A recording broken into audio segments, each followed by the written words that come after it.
तमाम देखने और सुनने वालों को प्यार भरा सलाम। सैयदना सुलेमान अलैहिस्सलाम वो नबी हैं जिन्हें अल्लाह ताला ने मनसब नबूवत के साथ साथ वसी पैमाने पर मुल्क व सल्तनत भी अता फरमाई ताकि आप अपनी ज़ाहिरी और बातनी दोनों क़ुव्वतों के साथ मुआशरा इंसानी में फतना व फसाद फैलाने वाली शर की ताकतों से नबर्द आज़मा हो सकें।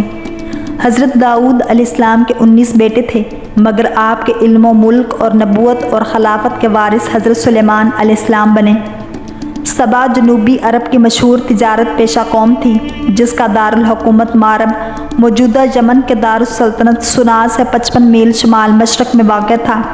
ये 1000 साल तक अपनी अज़मत के डंके बजाती रही। फिर 115 क़ब्ल मसीह में जनूबी अरब की दूसरी मशहूर कौम हुमैर ने उसकी जगह ले ली।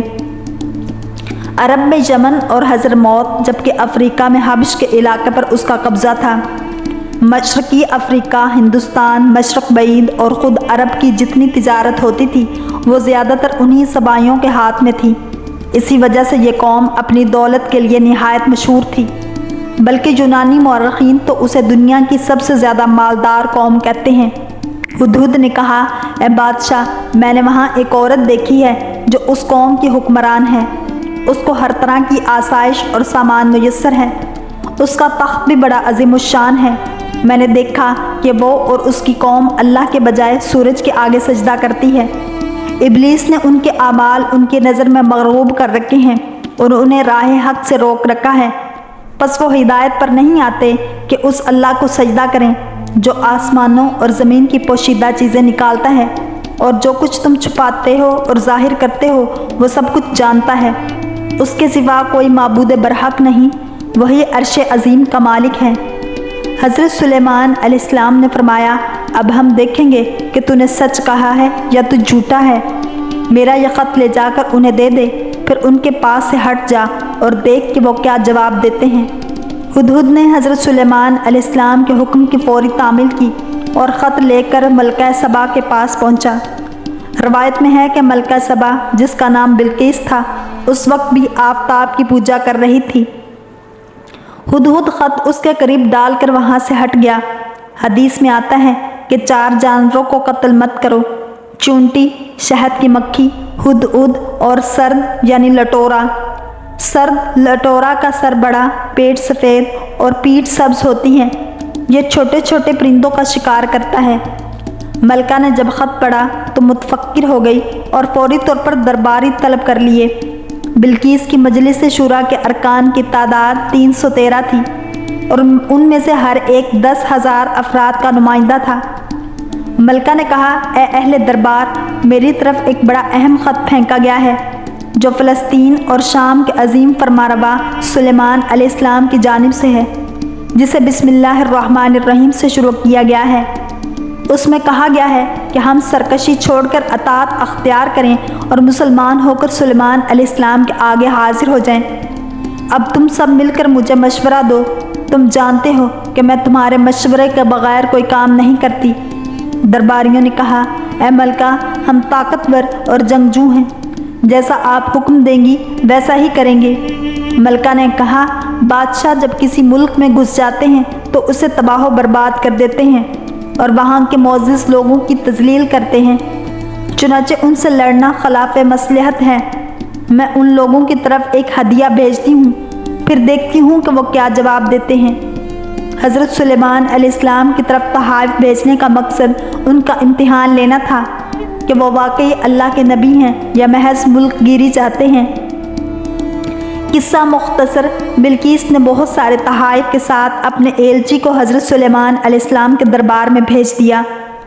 इसराइली रवायत के मुताबिक बिल्किस ने जो तहाइफ भेजे उनमें सोने की ईंटें, जवारात, 100 गुलाम, 100 कनीज़ें और मलका का एक ख़त भी था। अल्लाह ताला ने अपनी नबी को उन तहाइफ की तफसीलात वही के ज़रिए पहले ही बता दी थी। हज़रत सुलेमान अलैहिस्सलाम ने जिन्नात को हुक्म दिया कि शहर में दाखिल होने वाले रास्ते पर सोने चांदी की ईंटों का फर्श बिछा दिया जाए। रास्ते के दोनों जानिब सोने के अजीबुल खलकत जानवर खड़े कर दिए जाए। वज़रा और अमाले सल्तनत की तमाम कुर्सियों को सोने का कर दिया जाए। दरबार को हीरे जवारात से मुज़य्यन किया जाए। अलगर्ज़, जब बिल्किस के कासिद वहाँ पहुँचे اور انہوں نے یہ سب دیکھا تو شرمندہ ہوئے اور مرعوب بھی۔ حضرت سلیمان علیہ السلام نے قاصدوں سے کہا، کیا تم لوگ مال سے میری مدد کرنا چاہتے ہو؟ مگر دیکھ لو، جو کچھ اللہ نے مجھے دے رکھا ہے وہ اس سے بہت زیادہ ہے جو تمہیں دیا ہے، لہٰذا تمہارا تحفہ تمہیں مبارک ہو۔ اب تم اپنے تحائف کے ساتھ واپس جاؤ اور اپنی ملکہ سے کہنا کہ ہمارا انتظار کرے، ہم ایک زبردست لشکر لے کر آئیں گے جن کا وہ مقابلہ نہیں کر سکے گی، اور پھر ہم تم سب کو ذلت کے ساتھ وہاں سے نکال پھینکیں گے۔ قاصد نے واپس آ کر ملکہ کو حضرت سلیمان علیہ السلام کا سخت پیغام پہنچایا۔ بلقیس ایک سمجھدار اور دانا خاتون تھی، وہ سمجھ گئی کہ واقعی یہ اللہ کے نبی ہیں، لہٰذا اس نے جنگ کے بجائے حضرت سلیمان علیہ السلام کے دربار میں حاضر ہو کر اپنی اطاعت کا یقین دلانے کا فیصلہ کیا اور شاہانہ ٹھاٹ باٹ کے ساتھ حضرت سلیمان علیہ السلام کی طرف روانہ ہو گئی۔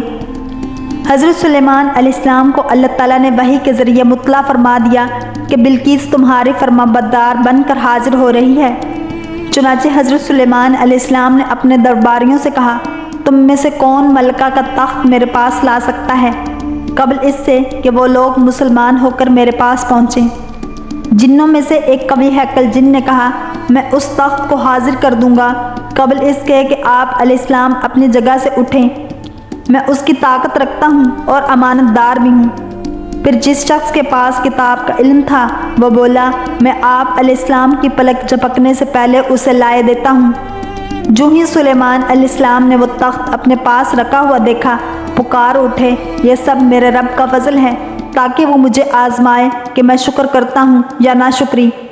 شکر گزار اپنے ہی نفع کے لیے شکر گزاری کرتا ہے، اور جب ناشکری کرے تو میرا رب بے نیاز اور بزرگ و برتر ہے۔